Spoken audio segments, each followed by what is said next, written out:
నమస్తే. ఎలా ఉంది వ్యాపారం? ఎలా ఉంది బిజినెస్? ఎలా ఉంది? ఎందుకు మెడికల్ అడుగుతున్నారా, అన్నీ అడుగుతున్నారా? మొత్తం అంటే మెడికల్ ఎప్పుడు బాగుంటుంది అంటారా? మెడికల్ అనేది బిజినెస్ కాదు, మెడికల్ అనేది సర్వీస్. బిజినెస్ పరంగా చూస్తే బాగుందా బాగాలేదా చెప్పగలం.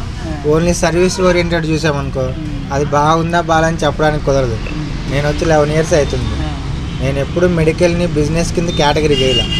మనకనే కదా ఇండియన్ గవర్నమెంట్ సిస్టమ్ అయినా నువ్వు వెళ్ళి పర్మిషన్ అడిగితే బిజినెస్ అని ఎక్కడ కూడా ఫారం ఉండదు. ఓన్లీ మెడికల్ సర్వీస్ ఓరియంటెడ్ కిందే ఉంటుంది. మెడికల్లో మంచి మార్జిన్ ఉంటుందని బయట సౌండ్ కనబడుతుంటుంది. అదే చెప్తున్నా కదా, అంటే చూసే కోణం. ఇప్పుడు ఒక్కొక్క మనిషి ఒక్కోలా చూస్తారు, జీవితం ఒక్కొక్క మనిషి ఒక్కోలా అర్థమైంది. అలాగే మెడికల్ గురించి చూసేవాళ్ళు ఆలోచించే వాళ్ళకి ఎలా ఉంటుందంటే మార్జిన్ ఉంటుంది అని ఆలోచించే వాళ్ళు ఉన్నారు సొసైటీలో. లేదు సర్వీస్ చేస్తున్నామని ఉండేవాళ్ళు ఉన్నారు. అట్లా మనీ మైండ్ ఆలోచించే వాళ్ళు ధర్నాలు, బస్సు ధర్నా చేశారు, ఆటో ధర్నాలు చేస్తారు, చాలా రకాల ధర్నాలు చేస్తారు. లారీ వాళ్ళు, మెడికల్ వాళ్ళు కూడా ధర్నాలు చేసి ఒక నెల రోజులు 31 days క్లోజ్ చేసి హాస్పిటల్లో మెడికల్ షాపులు, ఇక్కడున్న మెడికల్ షాపులు అన్నీ క్లోజ్ చేస్తే జనాభా రేట్ ఎంత తగ్గిద్దో అప్పుడు అర్థమైద్ది. అప్పుడు తెలిసిద్ది ఇది బిజినెస్ కాదు సర్వీస్ అని. అలా చూసేవాళ్ళు ఉన్నారు, ఇలా చూసేవాళ్ళు ఉన్నారు. కానీ నేను B.Pharm చదివాను కాబట్టి నాకు మెడిసిన్ అంటే ఇంట్రెస్ట్. నేను సర్వీస్ లెక్క చూస్తా. ఈరోజు కస్టమర్ రావాలి, జనాలకి హెల్త్ బాగోకూడదని ఎప్పుడు అనుకోను. వాళ్ళకి ఏదైనా బాగాలేకపోతే సర్వీస్ చేస్తాను. వాళ్ళు ఏదైనా ప్రిస్క్రిప్షన్ తెస్తే మెడిసిన్ లేకపోయినా తెప్పించి ప్రొవైడ్ చేసి ఇస్తాం. బయట మనకి MRP ధరలే, మ్యాక్సిమం MRP ధరలే అమ్ముతారు ట్యాబ్లెట్ మెడిసిన్. ఇక్కడ ఎలా ఉంటుంది? మన దగ్గర ఎలా ఉంటుంది? మన దగ్గర అంటే ఇచ్చే సర్వీస్ని బట్టి. ఇప్పుడు మా దగ్గర వచ్చే వాళ్ళలో నాకు ఇంత డిస్కౌంట్ కావాలని ఎప్పుడు నన్ను ఫోర్స్ చేయరు. నాకు ఇంత డిస్కౌంట్ ఇస్తే కొంటా, లేకపోతే మీ దగ్గర కొన్ను అనే కస్టమర్లు 100లో 99 మంది నా దగ్గర లేరు. మా దగ్గర సర్వీస్ వాళ్ళకి జనరిక్ కాకుండా నేను ఎథిక్స్ ఇస్తాను. నా దగ్గర ఎప్పుడు మెడిసిన్ తలనొప్పికి వచ్చినా సరే సైడ్ ఎఫెక్ట్ తాలూకు ఉన్నాయి, కానీ పెయిన్ కిల్లర్ కానీ ఇవ్వను. తక్కువ మైనర్, చాలా తక్కువ డ్రగ్ డోసేజ్, తక్కువ పవరు.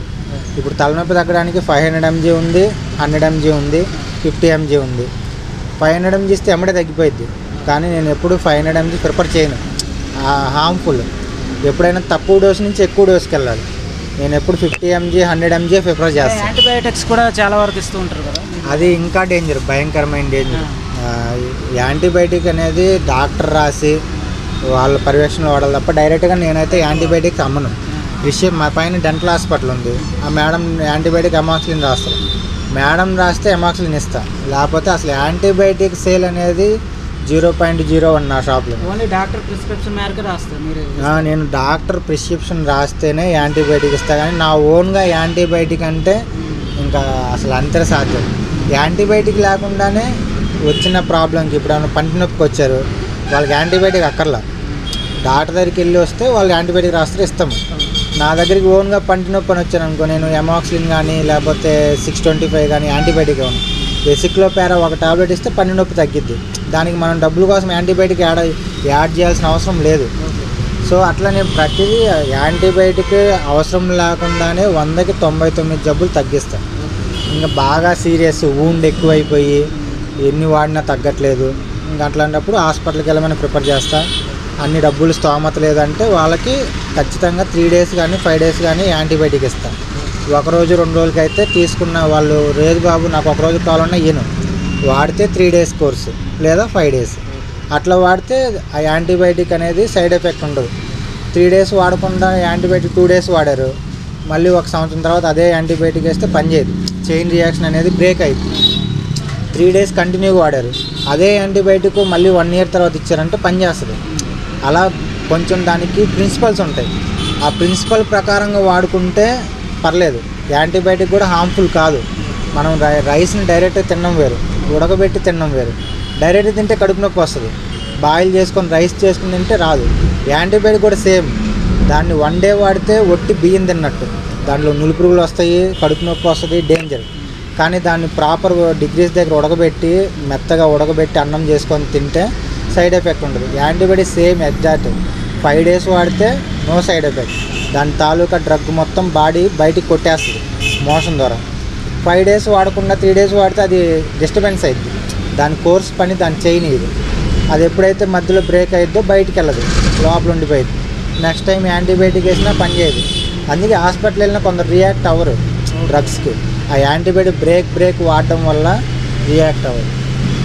కొత్తగా మన షాప్కి రావాలంటే అడ్రస్ క్లియర్గా మీరు అసలు నేను మెన్షన్ చేయడం జీవీఎం, నాకు గూగుల్లో కూడా ఫోన్ చేసి చెప్తారు.